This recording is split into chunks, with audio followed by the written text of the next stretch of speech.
Hi friends, welcome back to మనసాల టీవీకి అయితే స్వాగతం. అయితే ఈరోజు మరి ఛాంపియన్స్ లీగ్లో కీలకమైన మ్యాచ్ సమరానికి సిద్ధంగా మరి విరుచోట్లకి అయితే ఉన్నాయి అనేది మనం అయితే స్పష్టంగా మనం చెప్పాలి. మరి పాకిస్తాన్ వర్సెస్ టీమిండియా వెరీ ఇక్కడ ఇంట్రెస్టింగ్గా ఉండబోతుంది ఈ మ్యాచ్ అనేది. ఎక్కడంటే దుబాయ్లో జరగబోతుంది. దుబాయ్లో పూర్తిగా మ్యాచెస్ అనేది కూడా నాకు తెలిసినంత వరకు టాస్ ఎవరైతే గెలుస్తుందో వాళ్ళతో బౌలింగ్ అనేది ఎంచుకోవచ్చు. చేసింగ్ చాలా వరకు కూడా అనుకూలించే ఛాన్స్ ఉంది. నాకు తెలిసినంత వరకు కూడా ఇక్కడ స్కోర్ వచ్చేసి 290 300+ కానీ వచ్చిందని చాలా బెటర్. 300 గతంలో 4 సార్లు అయితే మాత్రం వచ్చింది. నాకు 270 280 కానీ వచ్చిందని చాలా కష్టంగా మరి మారిపోయే ఛాన్స్ ఉంది. మరి అడ్వాంటేజ్ అనేది టాస్ అనేది చాలా అడ్వాంటేజ్గా ఉండే ఛాన్స్ ఉంది. చేసింగ్ ఎవరైతే చేస్తారో చాలా వరకు కూడా వాళ్ళకి 60% పాటు మరి అనుకూలించే ఛాన్స్ ఉందనేది నాకు అనిపిస్తుంది.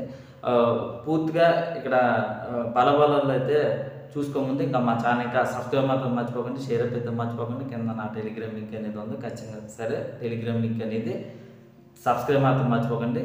మరి మీరు సబ్స్క్రైబ్ చేస్తారని నేను మనసు అయితే కోరుకుంటూ మరి ముందుకే వెళ్ళిపోదాం. మరి ఇండియా బలబలలో చూసుకుంటే రోహిత్ వెరీ ఇంట్రెస్టింగ్గా ఉన్నా మరి మంచి ఫామ్లో అయితే వచ్చాడని చెప్పచ్చు. కోహ్లీ కూడా ఫామ్ అయితే కంటిన్యూషన్గా రావాల్సిన పరిస్థితి ఉంది. రాహుల్ అయితే మంచి ఫామ్లోకి అయితే వచ్చాడని చెప్పచ్చు. గిల్ అయితే అద్భుతమైన ఫామ్లో అయితే ఉన్నాడు అనేది మనం చెప్పాలి. మరి అయ్యర్ కూడా ఫామ్ అనేది కంటిన్యూ చేస్తే చాలా బెటర్. అక్షిత్ పటేల్ కూడా వెరీ ఇంట్రెస్టింగ్గా ఫామ్లోకి అయితే మామూలుగా ఓవర్స్లో మాత్రం తన ఫామ్ అనేది తీసిన మరి ఆ ఫామ్ అనేది మరి విదేశాల్లో కంటిన్యూ చేస్తే చాలా మంచిది అనేది నాకు అనిపిస్తుంది. మరి జడేజా అయితే చూసుకోకలేదు. బ్యాటింగ్లో కానీ బౌలింగ్లో కానీ పర్ఫెక్ట్గా అయితే ఉంది. ఫాస్ట్ బౌలింగ్లో మాత్రం షమి మరి రానా వెరీ ఇంట్రెస్టింగ్గా ఉన్నా సరే, మంచి ఫామ్లో అయితే ఉన్నా సరే, మరి ఇక్కడ కుల్దీప్ తీసి వరుణ్ని ఛాన్స్ ఇచ్చే అవకాశం ఉందేమో నాకు అనిపిస్తుంది. ఎవరికి ఇస్తారు ఏమిటని చూడాలి. మరి ఇక్కడైతే మరి బ్యాటింగ్లో కానీ బౌలింగ్లో అయితే పర్ఫెక్ట్గా ఉన్నా ఒక చేంజ్ అయితే ఉండే ఛాన్స్ ఉందేమో నాకు అనిపిస్తుంది. రాహుల్ని తీసి ఏమన్నా పంతకి ఏమన్నా అవకాశం ఇస్తారు, ఏమన్నా ప్రయోగాలు ఏమైనా చేస్తారనేది నాకు మరి అనుమానంగా ఉంది. కానీ ఒకటి రాహుల్ని అయితే ఉంచే ఛాన్స్ ఎక్కువ మనకి కనిపిస్తుంది. కానీ కుల్దీప్ యాదవ్ని అయితే వరుణ్ చక్రవర్తికి అయితే ఎంట్రీ ఇచ్చే ఛాన్స్ ఉందేమో నాకు అనిపిస్తుంది. మరి పాకిస్తాన్ పరిస్థితి ఎలాగ ఉందంటే మరి ఇక్కడ జవాన్ లేని లోటు అనేది చాలా దెబ్బగా ఉంది. మొత్తం మీద ధోనీకే దూరం అయితే అయ్యాడు. దాని స్థానంలో మరి హక్ అనేది ఛాన్స్ అనేది ఇచ్చారు. హక్ అనేది మంచి ప్లేయర్, మంచి హార్డ్ హిట్టింగ్ అనేది చేయగలడు. మరి ఎలా ఉండబోతున్నాడు ఏమిటి అనేది చూడవలసిన పరిస్థితి కూడా ఇక్కడ ఉంది. జవాన్ అయితే ఉంటే చాలా బెటర్, కానీ దెబ్బ అనేది ఇక్కడ పాకిస్తాన్కి అయితే ఉందని చెప్పొచ్చు. అటు బాబర్ అయితే మంచి ఫామ్లోకి అయితే ఉన్నాడు అనేది మనం చెప్పాలి.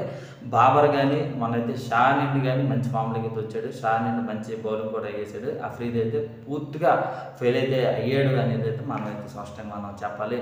ఇక్కడైతే మరి రిజర్వ్ నుండి కూడా ఫామ్లోకి అయితే రావాలి. టియర్ వెరీ ఫామ్లోకి అయితే రావాల్సిన పరిస్థితి ఉంది.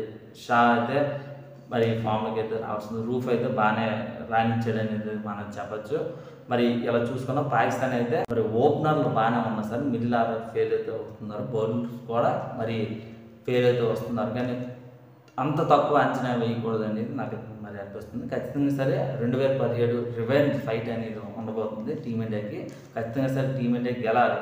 మరి 2017 ప్రతీకారం అనేది తీసుకుంటుందా లేకపోతే ఏంటంటే చూసుకుని పరిస్థితుంది. బిగ్ కోచింగ్ గారు నాకు అనిపిస్తుంది. గెలుపు మాత్రం టీమిండియాదే అనేది నాకు అనిపిస్తుంది. మరి ఇది ఫ్రెండ్స్, ఇంకా మా ఛానల్ సబ్స్క్రైబ్ చేయకపోతే వెంటనే మరి సబ్స్క్రైబ్ చేయండి, లైక్ చేయండి, షేర్ చేయండి. మీ ఫ్రెండ్స్తో మీ వర్క్తో తప్పనిసరిగా షేర్ అయితే మర్చిపోకండి. మరి అందరు కూడా షేర్ చేస్తారని నేను మనసు కోరుకుంటూ మరి మీ